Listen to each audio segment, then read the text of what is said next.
नमस्कार। अगर आपका सपना है डॉक्टर बनने का और आप मणिपुर से एमबीबीएस, बीडीएस या फिर आयुष कोर्सेज करने की सोच रहे हैं, तो एक चीज है जो नीट परीक्षा के बाद सबसे जरूरी हो जाती है। हाँ बिल्कुल, वो है राज्य की काउंसलिंग प्रक्रिया। सही कहा। और आज हम इसी प्रक्रिया को गहराई से समझने की कोशिश करेंगे।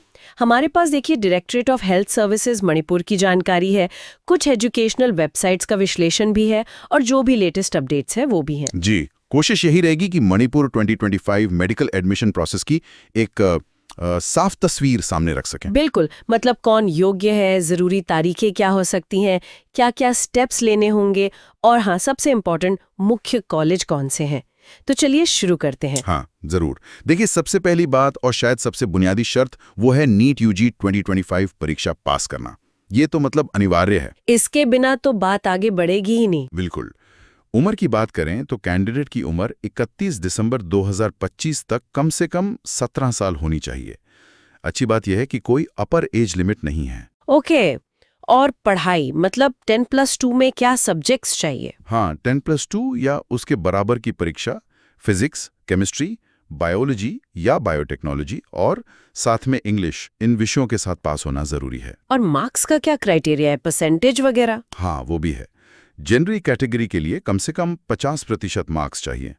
SC, ST, OBC के लिए ये 40% है और जनरल दिव्यांग के लिए 45% है। और सबसे जरूरी सवाल, मणिपुर के 85% स्टेट कोटे के लिए, उसके लिए तो मणिपुर का निवासी होना जरूरी होगा ना, डोमिसाइल? अरे हाँ, ये बहुत बहुत अहम है।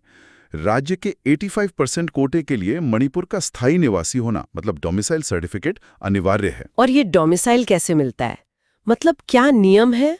जी, ये या तो जन्म से हो सकता है या फिर अगर माता पिता 20 साल से ज्यादा समय से मणिपुर में रह रहे हों या फिर राज्य सरकार की सेवा में हो तो उस आधार पर भी मिल सकता है। अच्छा। और हाँ, एक और बात, ये जो आयुष कोर्सेज हैं, BAMS, BHMS, BUMS वगैरह, इनमें एडमिशन भी नीट स्कोर के आधार पर ही होता है। उसके लिए फिर आयुष मंत्रालय और ACCC यानी Ayush admission central counselling committee, उनकी गाइडलाइंस लागू होती हैं। ओके। और NRI या OCI कैंडिडेट्स, उनके लिए भी कुछ प्रावधान है? जी हाँ, NRI और OCI उम्मीदवारों के लिए भी पात्रता है, लेकिन उन्हें संबंधित भारतीय मिशन या दूतावास से एक प्रमाण पत्र लेना होगा। समझ गए। चलिए, योग्यता की बात तो हो गई, अब आते हैं मणिपुर के मेडिकल कॉलेजों पर। कौन कौन से मुख्य संस्थान हैं वहाँ? मणिपुर में मेडिकल शिक्षा के लिए कुछ प्रमुख और अच्छे संस्थान हैं। सबसे पहला नाम आता है regional institute of medical sciences यानी RIMS, इम्फाल का। काफी पुराना है, 1972 में स्थापित हुआ था। रिम्स इम्फाल, हाँ सुना है। कितनी सीटें इसमें MBBS की? इसमें फिलहाल 125 MBBS सीटें हैं। और दूसरा बड़ा नाम है Jawaharlal Nehru institute of medical sciences, JNIMS। ये भी इम्फाल में है। ये 2010 से है और इसमें 150 MBBS सीटें हैं। 150 सीटें JNIMS में। और अभी हाल में भी तो कुछ नए कॉलेज खुले हैं शायद। हाँ बिल्कुल, हाल के वर्षों में 2 नए कॉलेज जुड़े हैं। एक है चूड़ा चांदपुर मेडिकल कॉलेज जो 2022 में शुरू हुआ। इसमें 100 सीटें हैं। चूड़ा चांदपुर में 100 सीटें हैं। अच्छा। और दूसरा है शिजा एकेडमी ऑफ हेल्थ साइंसेज, जिसे SAH कहते हैं। ये इम्फाल में ही है। ये 2021 में शुरू हुआ और इसमें 150 सीटें हैं। तो इन नए कॉलेजों से कुल सीटों की संख्या में अच्छा खासा इजाफा हुआ है। हाँ, ये तो अच्छी खबर है कैंडिडेट्स के लिए। और राइम्स में शायद कुछ और तरह के कोटे भी होते हैं, EWS वगैरह? जी हाँ, राइम्स में आर्थिक रूप से कमजोर वर्ग, EWS और ओपन नॉर्थ ईस्ट एनी कोटे के तहत भी कुछ सीटें रिजर्व रहती हैं। ठीक है, तो कॉलेज के ऑप्शंस तो पता चल गए। अब आते हैं सबसे मुश्किल लगने वाले हिस्से पर, एडमिशन की प्रक्रिया। ये पूरी प्रक्रिया कौन संभालता है और कैसे होती है? ये पूरी प्रक्रिया directorate of health services DHS Manipur देखता है और ये ज्यादातर ऑनलाइन ही होती है। उनकी ऑफिशियल वेबसाइट है manipurhealthdirectorate.mn.gov.in। इस पर नजर बनाए रखना बहुत जरूरी है। अच्छा, तो पहला स्टेप क्या है, रजिस्ट्रेशन? हाँ जी, पहला और सबसे महत्वपूर्ण कदम है रजिस्ट्रेशन यानी पंजीकरण। अगर पिछले सालों का ट्रेंड देखें तो 2025 के लिए ये प्रक्रिया अगस्त 2025 के आसपास शुरू हो सकती है। अगस्त 2025 के आसपास। और इसकी कोई फीस वगैरह भी होती होगी? हाँ, रजिस्ट्रेशन फीस होती है। आमतौर पर जनरल और OBC के लिए ये करीब 2000 रुपए और SC, ST, PWD के लिए 1500 रुपए के आसपास रहती है। और ध्यान रहे, ये फीस नॉन रिफंडेबल होती है, मतलब वापस नहीं मिलती। ओ, नॉन रिफंडेबल। तो फॉर्म भरते समय बहुत ज्यादा ध्यान रखना होगा, गलतियां ना हो। बिल्कुल सही। एक वैलिड मोबाइल नंबर और ईमेल आईडी देना बहुत जरूरी है, क्योंकि सारी कम्युनिकेशन उसी पर होती है। फॉर्म बहुत ध्यान से भरना चाहिए, क्योंकि एक बार फाइनल सबमिट कर दिया तो सुधार का मौका शायद न मिले। और डॉक्यूमेंट्स का क्या? फोटो, साइन वगैरह? हाँ, फोटो, हस्ताक्षर और जितने भी जरूरी दस्तावेज हैं वो एकदम साफ साफ स्कैन करके अपलोड करने होते हैं। अगर वो क्लियर नहीं हुए तो एप्लीकेशन रिजेक्ट भी हो सकती है। समझ गई। तो रजिस्ट्रेशन हो गया, डॉक्यूमेंट्स अपलोड हो गए, इसके बाद क्या? मेरिट लिस्ट का इंतजार? जी हाँ, रजिस्ट्रेशन के बाद DHS आपके नीट स्कोर के आधार पर एक मेरिट लिस्ट जारी करता है।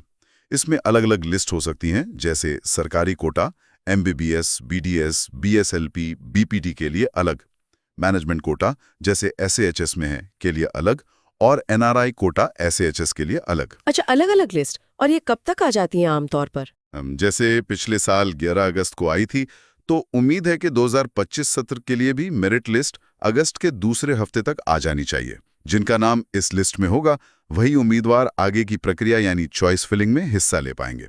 मतलब लिस्ट में नाम आना बहुत क्रिटिकल है। ओके, लिस्ट आ गई, नाम भी आ गया, अब आती है चॉइस फिलिंग की बारी। बिल्कुल।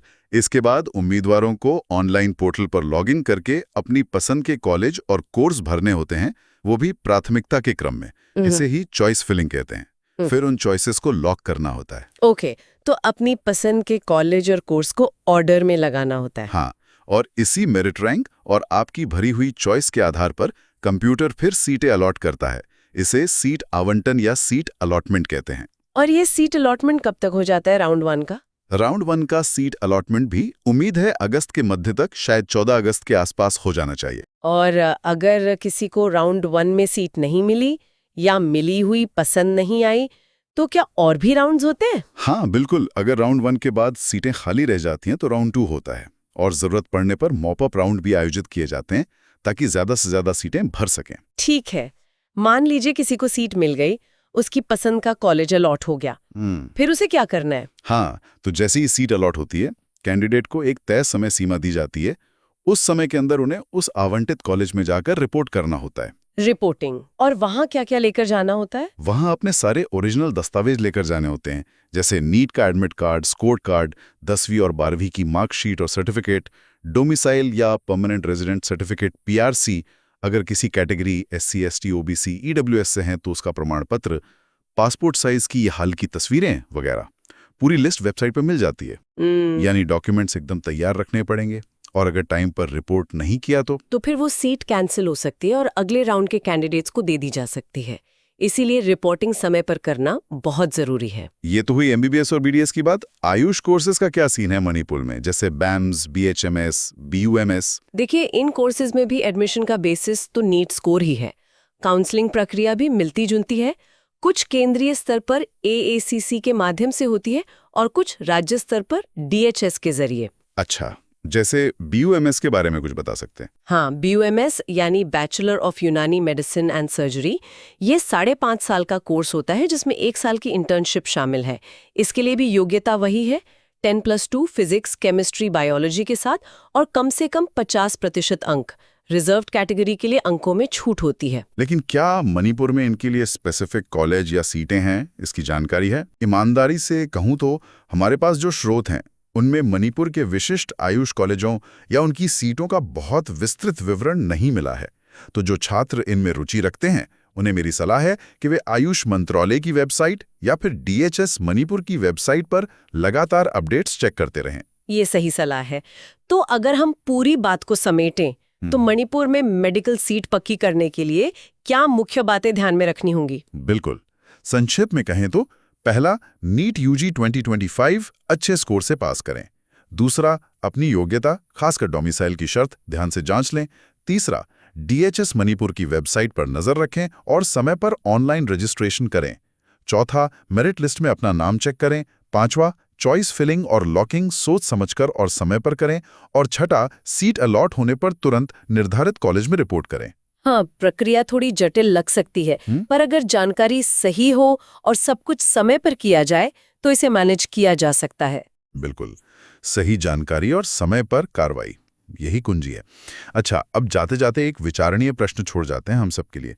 जब कोई छात्र कड़ी मेहनत के बाद मणिपुर के किसी मेडिकल कॉलेज में पहुंचता है, तो वहाँ का जो विशिष्ट वातावरण है, वहाँ की अपनी संस्कृति, राज्य की स्वास्थ्य संबंधी अनोखी ज़रूरतें और चुनौतियाँ, वो सब इन भविष्य के डॉक्टरों की ट्रेनिंग और उनके आगे के करियर को, उनके प्रैक्टिस करने के तरीके को किस तरह से प्रभावित करता होगा। ये सोचने वाली बात है।